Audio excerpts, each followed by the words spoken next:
we're taking a look at the comic books that you have to have in your Marvel collection.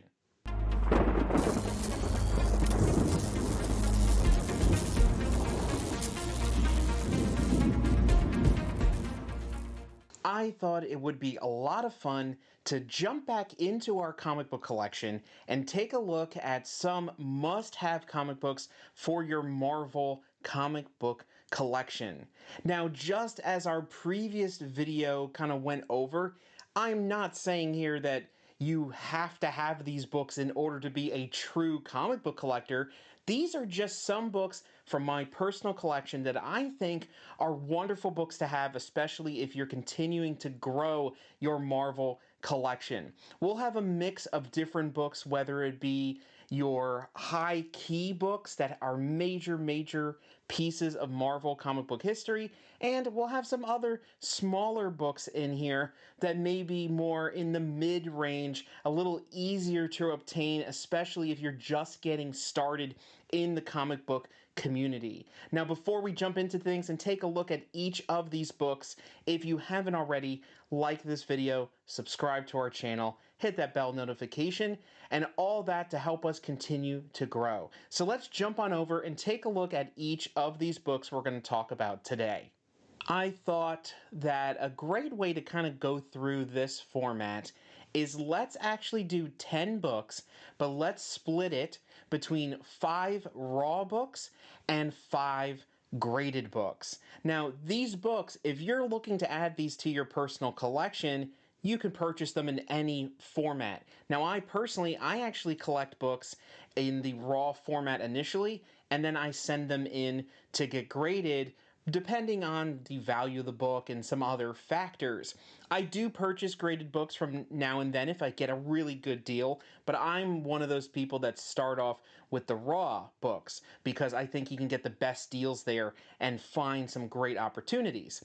But let's start with that first book. And the first book we have right here is an Avengers book, and that is Avengers number 57. This is the first appearance of the Vision.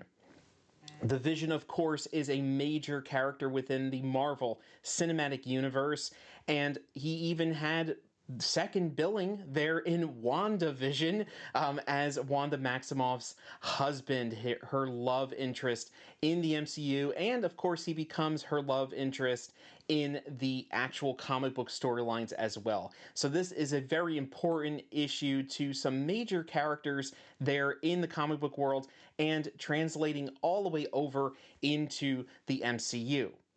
Now, other than talking about that book there, the Avengers 57, let's talk about another one that's something a little bit more interesting, something a little bit more unique that I thought was really cool, and I thought I would spotlight it.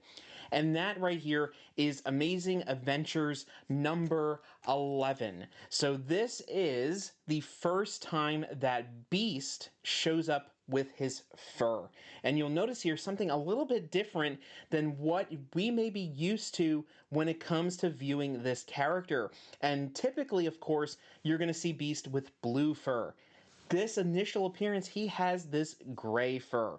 And this is a book that is actually been, in my opinion, been kind of hard to find in a higher grade raw, just because you have this black cover that's in the background around the base here, and of course you have this being from that certain time period of Marvel books where you have what's called Marvel chipping, and you have that damage around the corners there. But I think this one personally is a pretty nice copy, but this is just something a little bit more unique that I wanted to call out, that especially in the beginning stages of your Marvel collection, it's great to pick up these unique keys that may not be something major, but in the scheme of things, it's actually pretty big because it is, once again, the first time that he has his fur in the Marvel continuity. So really great book.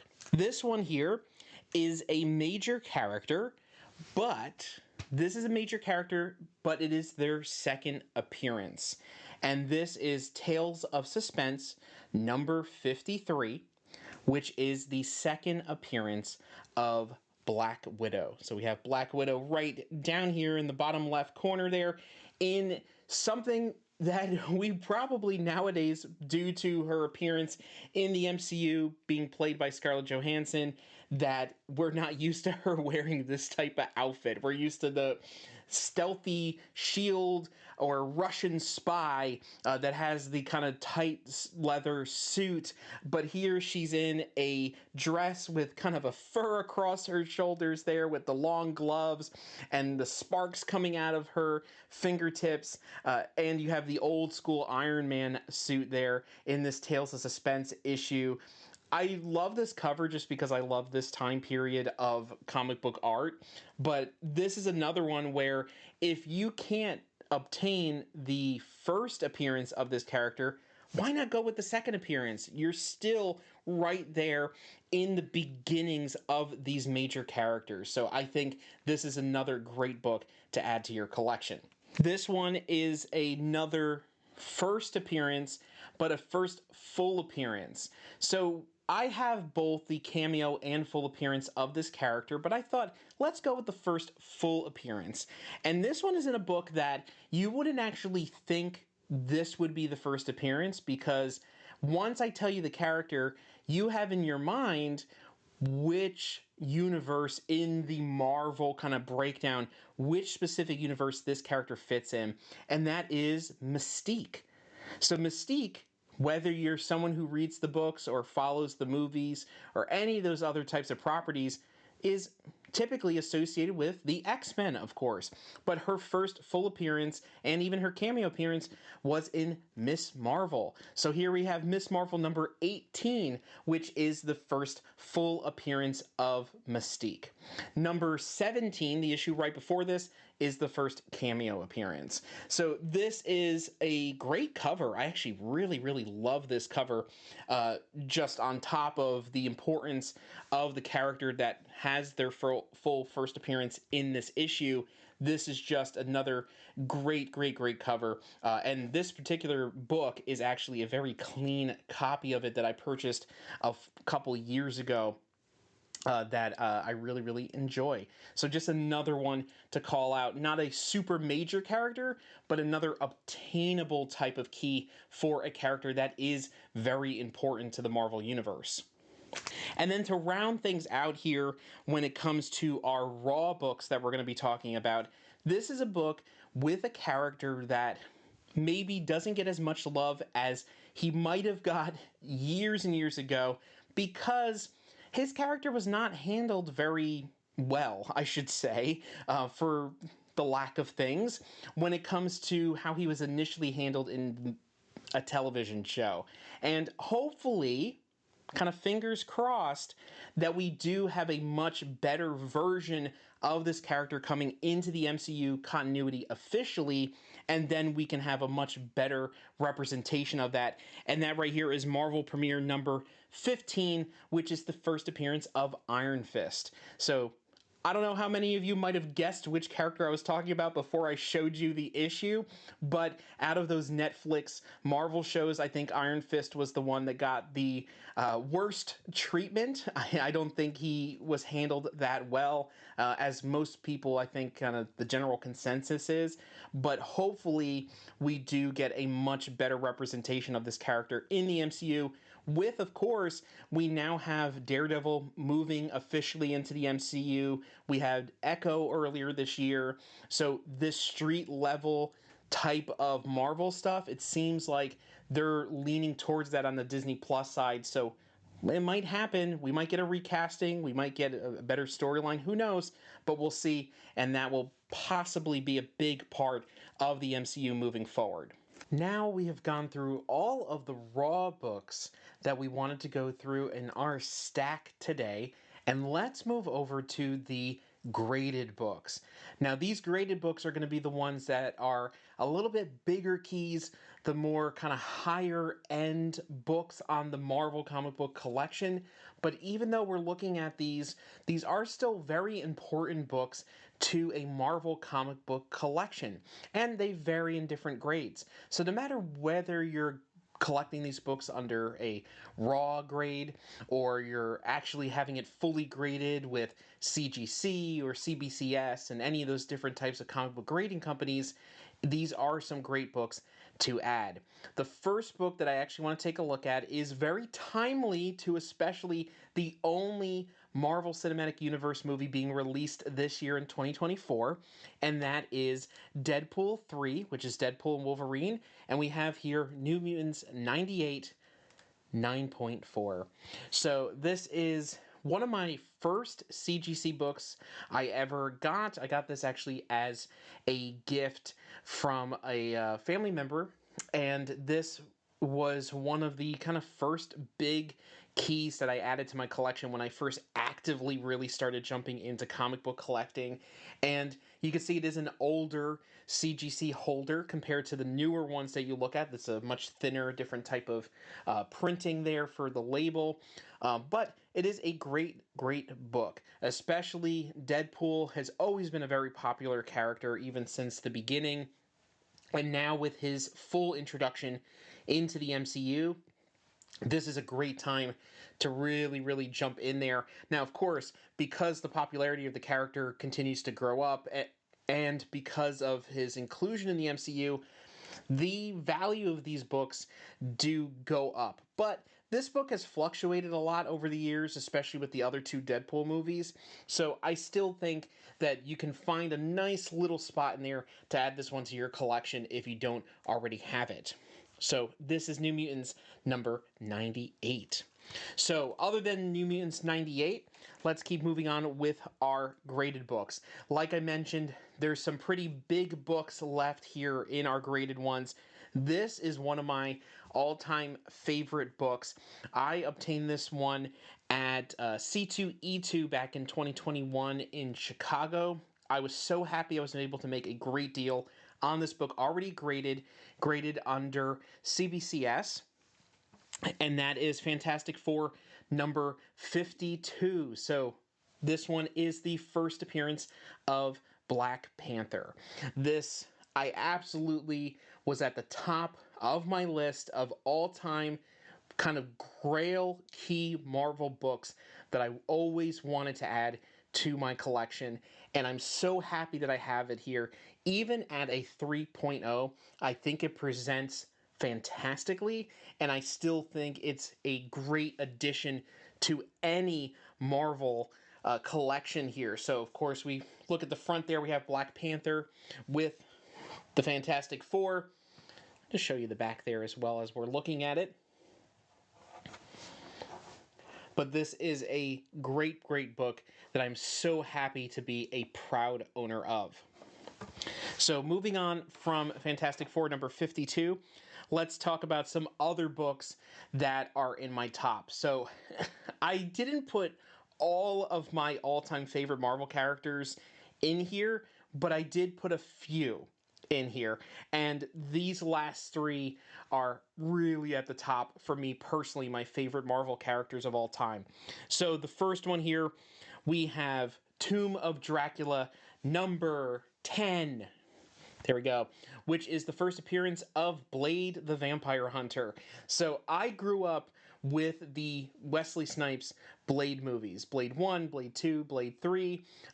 I really enjoyed those movies, especially the first two movies. I really, really enjoyed those. Those were a big part of me really getting into Marvel films because they came out kind of at the right time for me, even though they were R-rated and I was not old enough to watch them yet. I did still watch them, and they were a big part of my fandom. And this was a book that, since I really started learning about where first appearances were from of different characters, this is one that was always on my list, and I was so happy to get this one. Already graded at a 5.0 when I purchased it, but I purchased this one, I would say probably around 2016, 2017, and I got this for a lot less than what it goes for now, just based on where the comic book market was at that time. So it's one of those things that sometimes you kind of find that right little sweet spot where books are starting to either dip a certain way or certain other books are going up where other ones are being overlooked, depending on where movie projects or TV projects are going. So always keep an eye on those things, and you can always get a great deal, especially if you're really keeping an eye out for it. So that is Tomb of Dracula number 10, the first appearance of Blade. As we get to the final two pieces here, before I jump into those, if you haven't already, please like this video, subscribe to our channel, hit that bell notification to be notified when we post new videos. We love doing this kind of format, and it seems like a lot of people are enjoying this as well. So if you'd like to see more like this, leave a comment below. Let us know what other Marvel specific kind of comic book themes would you like to see us really kind of hone in and talk about different issues. I'm really interested to kind of see what everybody's looking for. So let's jump into the final two graded pieces we're going to talk about today. So the first one here is another of my favorite Marvel characters, and this one is Marvel Spotlight number 5, which is the first appearance of Johnny Blaze, Ghost Rider. I love this cover. I love the character of Ghost Rider, especially the Johnny Blaze version of the character. Of course, you have the Nicolas Cage movies, which are ridiculous and all over the place. I really hope that Ghost Rider officially comes into the Marvel Cinematic Universe, because, of course, we have the Darkhold. We have a lot of those kind of supernatural items and features that are in the movies. We had the other Ghost Rider in the Agents of S.H.I.E.L.D. TV show, which I don't think that is canon anymore. That's its own kind of separate universe now. But that was a lot of fun. I did enjoy that, but I am looking forward to the possibility of Ghost Rider showing up in the MCU, especially with, we talked about Blade, and I forgot to mention that, of course, Blade is going to be coming to the MCU, so that book is going to be really hot. And if we can have Blade, I think it's very possible that we get a Johnny Blaze Ghost Rider in the MCU. So let's hope that that's true, and if it is, then this is another great book. Just a little bit about this. I did purchase this book raw at New York Comic Con a long time ago, and I sent this one to get graded. Got that 5.0, which I think is a very reasonable and respectable grade for a book like this. And once again, I bought this at a time when the comic book market was not as hot and as crazy as it has been the last few years. Things are somewhat cooling off a little bit recently compared to what it was during kind of the height of COVID and so forth, but it was still not as kind of low as at the time when I first really got into things and started purchasing these big keys.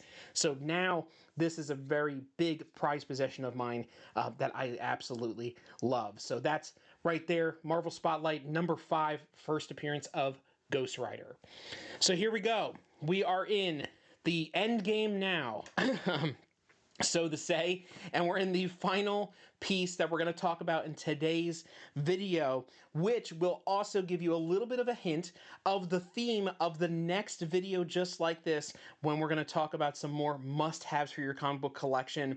And right here, we have the big one of the big kind of pieces in anybody's comic book collection. Even with as low of a grade as this book is, we still have here Incredible Hulk 181, which is the first appearance of Wolverine. However, we can of course have that argument back and forth, and I'm sure some of you in the comments below will have that argument on what the actual true first full appearance of Wolverine is. Now, of course, right here on 181, CGC even says here at the top, first full appearance of Wolverine. However, in Hulk 180, he does show up full body in the final panel of Hulk 180. Does that count? We talked about it before in our Spider-Man video, where the final panel of 299 of Amazing Spider-Man is a full body shot of Venom. However, Spider-Man 300 is considered to be the first full appearance of Venom. Now, does it go off of seeing full body, or does it go off of the character having a full kind of story? Everybody can argue this back and forth. I'm sure the argument has started from the moment this book came out and started to be collected all the way to today, and will continue for all of time on which one is which. I see this as full first appearance because he is on the cover, and this is one of the most iconic comic book covers that has ever been created. This is once again another book that I could only dream of owning, and you can see it's a 0.5. It's pretty much the lowest that you can get as a graded book. And the reason why it's a 0.5 is because the centerfold of the book is missing. So I purchased this one off of eBay many years ago, and I purchased it raw, and then I sent it in to get graded, not realizing the centerfold was missing, because at the time when I started collecting, this was back before I learned all the things that I have learned now to know how many pages to count, make sure it has everything it needs, nothing's cut out of it, all those different things. I didn't know those things at the time, so it came back a 0.5 with that centerfold missing. However, even with the centerfold missing, we still got a blue label. We still got that blue universal grade on there. I guess because of how low the grade is, they kind of just said, okay, we'll give you that blue label. It's a green label usually, so qualified green. If it's missing any information, any pages, things are cut out. But this one, like I said, is one of my prized possessions, even with that 0.5. I can't really show you too much through the camera here. I can show you as much as possible. It presents so fantastically for 0.5 because on the outside of the book, whether it be here or even when I flip it around to the back there, it's in great condition. I would say this would even be maybe like in the 2s or the 3 range if it wasn't missing that information, that stuff on the inside. If it wasn't missing that, it'd be a lot higher. But because it's missing that stuff, it automatically just gets dropped all the way down to the 0.5. But it looks incredible, and I'm so proud to have this in my collection. There are so many more books that I do not have the time for to go through and talk about today. If you enjoyed this video, let us know in the comments below. This format and this type of going through these things have brought me so much happiness, and I really hope that it's brought you happiness as well and really got you excited about collecting comic books as much as I'm excited about collecting all things pop culture collectibles here on our channel. Thank you so much for watching, and as always, keep on collecting.